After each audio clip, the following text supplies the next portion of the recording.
Hello and welcome to Real Hi-Fi Help. In this video I will be discussing the quality of warmness. And welcome back. So this is a trap that I discovered around 10 years ago, that I thought I heard some things in the sound that I really didn't hear. Just to give you some perspective. To start with, my hi-fi journey went off in the direction of having a lot of transistor equipment. So I quickly realized that transistor in the cheap department, in the low budget department, sounded pretty awful, pretty thin, pretty weak. It just lacked a lot of bass, and I see this at a lot of people's houses where I visit them.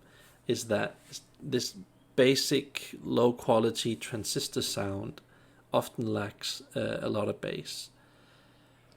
But as time went past, I also realized that all of these budget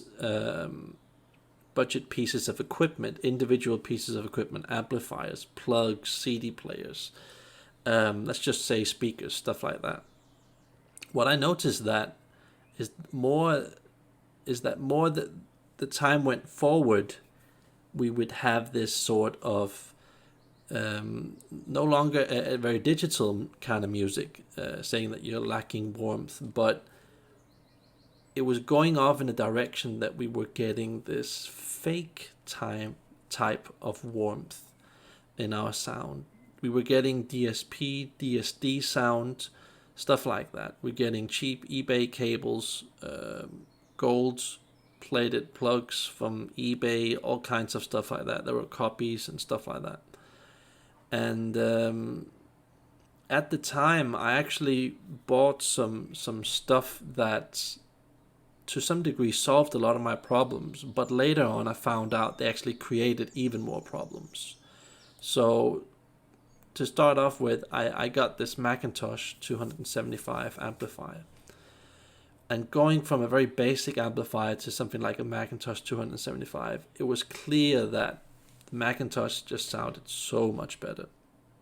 But I quickly realized that I had a problem moving the stock Macintosh sound out of its comfort zone. It's what I realized was that this was actually on a relatively low level of warmth. So I've got a warmness scale here, and let's just say we've got 0 here, and we've got like 100 down here scale.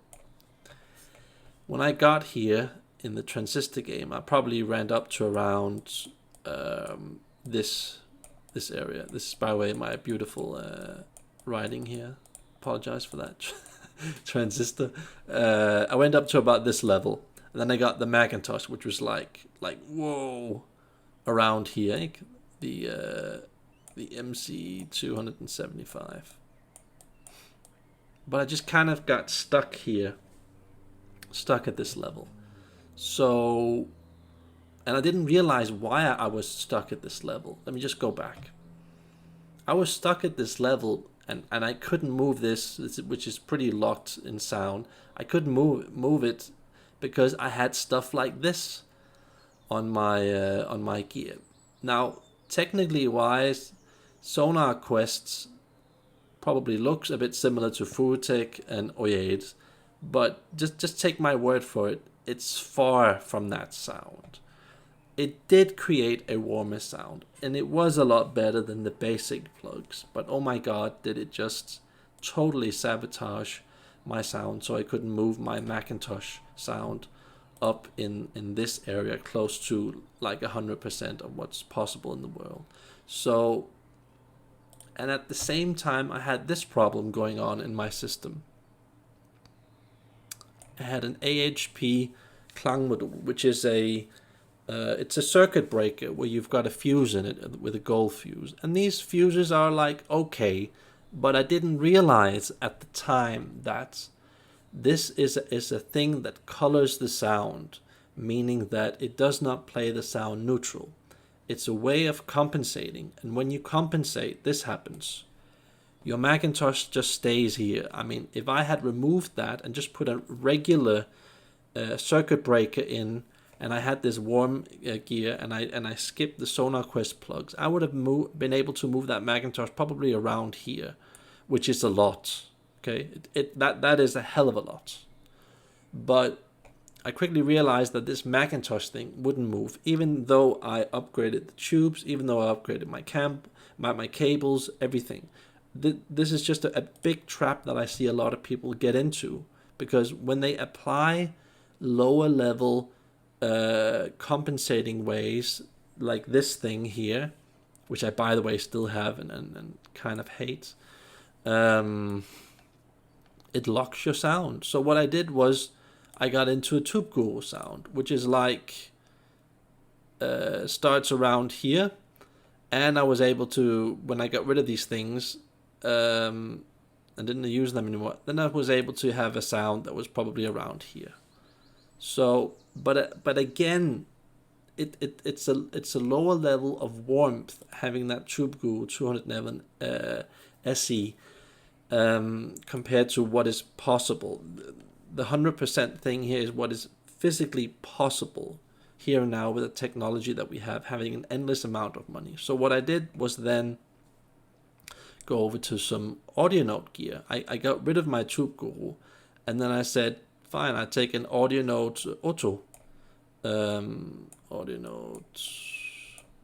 amplifier, which is a lot more neutral and can to some degree seem very, very harsh. But I moved that sound from here to then here by taking just putting OIE plugs on, because I realized that this thing required some very good high quality plugs. If I had used that earlier, I probably would have been able to move the Macintosh a tiny bit more, but it's just letting you guys know that there is a degree of warmness that you can measure on a scale. And the better the gear, typically the more expensive it is. What can I say?